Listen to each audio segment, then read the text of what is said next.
അബ്ദുൾ റഷീദ്, അത്ഭുതങ്ങളൊന്നും അവസാന നിമിഷങ്ങളിൽ സംഭവിച്ചില്ല. പ്രതീക്ഷിച്ചതുപോലെ തന്നെ രാധാകൃഷ്ണൻ എൻഡിഎയുടെ ഭൂരിപക്ഷം ഉപയോഗിച്ച് അദ്ദേഹം ജയത്തിലേക്ക് എത്തുന്നു. അസിത, തീർച്ചയായും NDA സഖ്യം മുന്നിൽ കണ്ടിട്ടുള്ള വിജയം തന്നെയാണ് ഇപ്പോൾ പുറത്തു വന്നിരിക്കുന്നത്, അല്ലെങ്കിൽ അത്തരത്തിലുള്ള റിസൾട്ട് തന്നെയാണ് ഇപ്പോൾ പ്രഖ്യാപിച്ചിരിക്കുന്നത്. ആകെ വോട്ട് ചെയ്തിട്ടുള്ള 767 വോട്ടുകളിൽ 452 വോട്ടുകൾ നേടിയാണ് ഇപ്പോൾ NDA സ്ഥാനാർത്ഥി CP രാധാകൃഷ്ണൻ ഇന്ത്യയുടെ 15ാമത് ഉപരാഷ്ട്രപതിയായി പ്രഖ്യാപിച്ചിരിക്കുന്നത്. NDA സ്ഥാനാർത്ഥിയും വോട്ട് ഇത്തരത്തിൽ വിജയിച്ചിരിക്കുന്നതിനുള്ള ഇപ്പോൾ പ്രഖ്യാപനം വന്നിരിക്കുകയാണ്. ഇന്ത്യ മുന്നണി സ്ഥാനാർത്ഥിയായിട്ടുള്ള B. സുദർശൻ റെഡ്ഡി 300 വോട്ടുകൾ മാത്രമാണ് നേടാനായത്. അതേസമയം 15ഓളം വോട്ടുകൾ അസാധുവാവുകയും ചെയ്തിട്ടുണ്ട്. എന്തായാലും NDA സഖ്യം നേരത്തെ തന്നെ വലിയ പ്രതീക്ഷ പുലർത്തുന്ന സാഹചര്യം ഉണ്ടായിരുന്നു.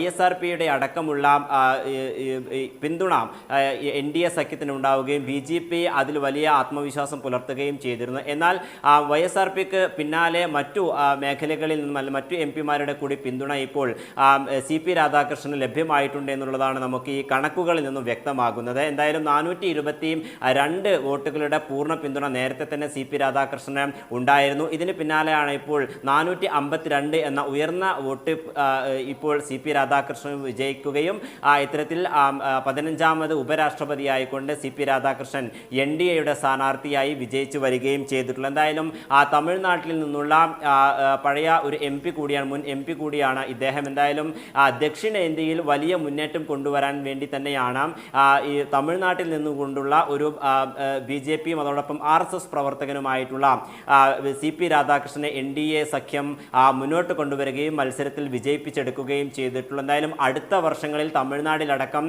തെരഞ്ഞെടുപ്പ് വരാനിരിക്കുകയാണ്. ഇത് DMK-യിലൊക്കെ തന്നെ വലിയ പ്രതിരോധം ഉണ്ടാക്കാം എന്നുള്ളത് NDA സഖ്യം മുന്നോട്ട് വെക്കുന്ന അല്ലെങ്കിൽ അത്തരത്തിലുള്ള കണക്ക് കൂട്ടലുകളൊക്കെ തന്നെയാണ് ഇപ്പോൾ ഉള്ളത്. എന്തായാലും ആ ഒരു ശ്രമം ഇപ്പോൾ NDAയുടെ ഭാഗത്ത് നിന്ന് വിജയിച്ചിരിക്കുന്നു. NDA സ്ഥാനാർത്ഥി CP രാധാകൃഷ്ണൻ 452 വോട്ടുകളോട് കൂടിയാണ് രാജ്യത്തെ അടുത്ത ഉപരാഷ്ട്രപതിയായി തിരഞ്ഞെടുക്കപ്പെട്ടിട്ടുള്ളത്. അസിത.